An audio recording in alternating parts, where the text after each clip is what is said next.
Si Enoch est un type des croyants qui seront enlevés, qui ne verront pas la mort, nous devons alors nous souvenir que c'est par la foi qu'Enoch fut enlevé. Hébreux 11.5. Quelle est donc la nature de cette foi? C'est la foi qui dépend de la vie divine pour toute chose, et qui est par conséquent un témoin constant et un témoignage de la résurrection de Christ. Pour cela, alors que la venue du Seigneur approche, nous serons obligés de vivre exclusivement par sa vie, la vie par laquelle Jésus a vaincu la mort. C'est par elle que le peuple de Dieu a triomphé dans tous les âges.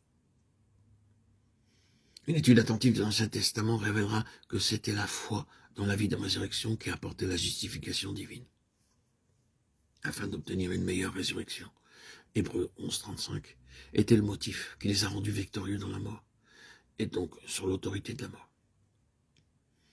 L'ascendance de l'esprit, si nettement caractéristique des croyants du Nouveau Testament, s'explique par cette vie dans leur esprit, qui ne pouvait pas voir la mort, la vie de celui qui ne meurt plus. La mort n'a plus de pouvoir sur lui, Romains 6.9, parce qu'il n'était pas possible qu'il soit retenu par elle, Actes 2.24. Il est important de se rappeler que la mort n'est pas seulement une loi ou un principe. C'est cela, mais les Écritures nous font bien comprendre constamment que derrière la mort, il y a une personne, tout comme en donnant la vie éternelle, le Seigneur s'est donné lui-même, car il dit « Je suis la résurrection et la vie ». Jean 11.25. Et c'est Christ en vous, l'espérance de la gloire. Ainsi, derrière la mort, il y a celui qui avait le pouvoir de la mort, c'est-à-dire le diable.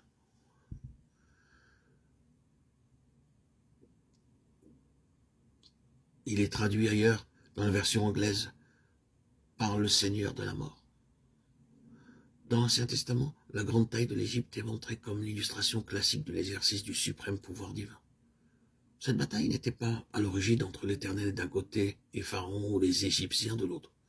Ces derniers y furent impliqués et finalement détruits, parce qu'en présence de la révélation et manifestation divine, ils ont persisté dans la rébellion. La vraie bataille était entre l'Éternel et tous les dieux de l'Égypte, Exode 12.12, lesquels n'était que la hiérarchie spirituelle de celui dont son but a toujours été d'être semblable au Très-Haut, Ésaïe 14.14, et qui a assumé le rôle du Dieu de ce siècle, 2 Corinthiens 4.4. Une juste compréhension de cette histoire montre bien qu'il s'agissait d'un conflit entre le Seigneur de la vie et le Seigneur de la mort. Les Hébreux ont été transporteurs du royaume des ténèbres et de l'autorité de la mort, parce que le sang d'un agneau avait été versé, et à travers la mort, avait anéanti de manière symbolique celui qui avait le pouvoir de la mort. C'est l'arrière-plan du calvaire. À la croix, Christ attira sur lui toute la hiérarchie du mal et descendit au plus bas fond du domaine de celle-ci. Puis, en raison de la vie qui ne peut pas être retenue par la mort, il dépouilla les principautés, les puissances, franchit leurs barrières et devint leur vainqueur.